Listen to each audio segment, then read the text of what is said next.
Press club మా శ్రీనివాస్ గౌడ్ సాబ్ phone చేసి ఇట్లా చర్చ ఉన్నది, మరి మాకు అవకాశం ఇవ్వండి అంటే వెంటనే వారు అవకాశం ఇచ్చినందుకు వారికి కూడా ధన్యవాదాలు. ముఖ్యమంత్రి గారికి మర్యాదగా తువాలేసి దాని మీద రాసి నీకోసం ఇంతమంది పెద్దోళ్ళు నిలబడి మాజీ హోంమంత్రి గారు, మాజీ అడిషనల్ డీజీపీ గారు, మాజీ మంత్రులు, మా రాజ్యసభ సభ్యులు, మా ఎమ్మెల్యేలు అందరూ నిలబడి నీకోసం కుర్చీ వేసి అర్ధగంట ఎదురు చూసినాం. నీకు నీ కుర్చీకి ఇచ్చే గౌరవం నీకు ఇచ్చినాం. కానీ ముఖ్యమంత్రి గారు మీరు గౌరవాన్ని నిలుపుకునే పద్ధతుల్లో లేరు. మీరు మీ మాటలు, మీ రోత చేష్టలు ఇవన్నీ తెలంగాణ సమాజం గమనిస్తూ ఉంది.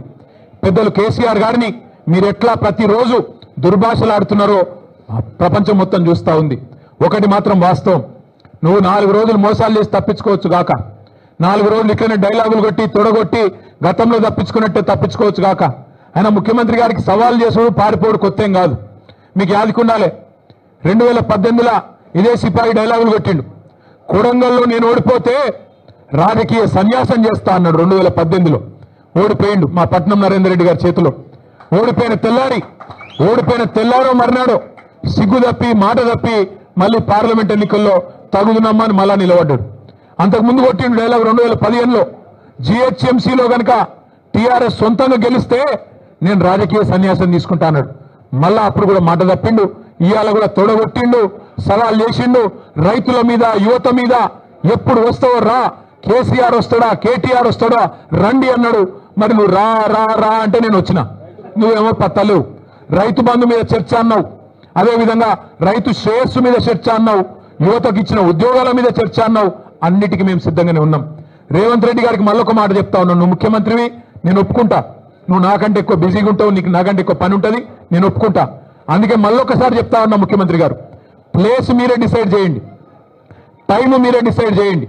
ఆఖరికి నీ జూబ్లీ హిల్స్ ప్యాలెస్ కు రమ్మంటే కూడా తప్పకుండా వస్తాం.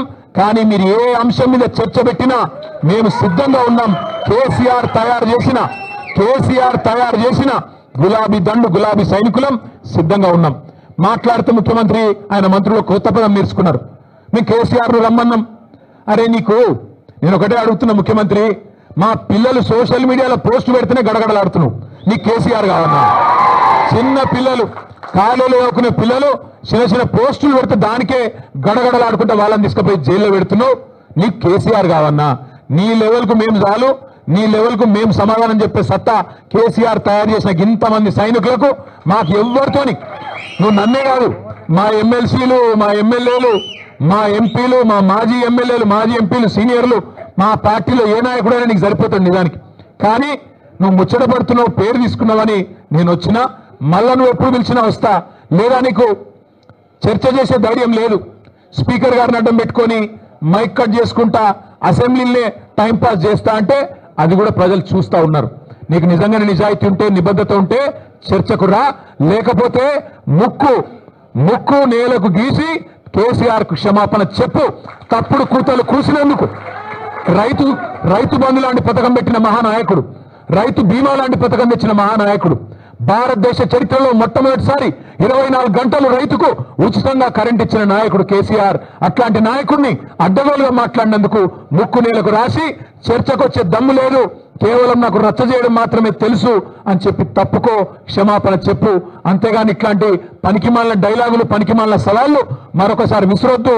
విసిరితే మాట మీద నిలబడు అని మళ్ళొకసారి విజ్ఞప్తి చేస్తూ ఈరోజు పెద్ద ఎత్తున కదిలి వచ్చిన మా ఆడబిడ్డలు, మా అన్నదమ్ముళ్ళు పేరు పేరున అందరికీ నమస్కారం.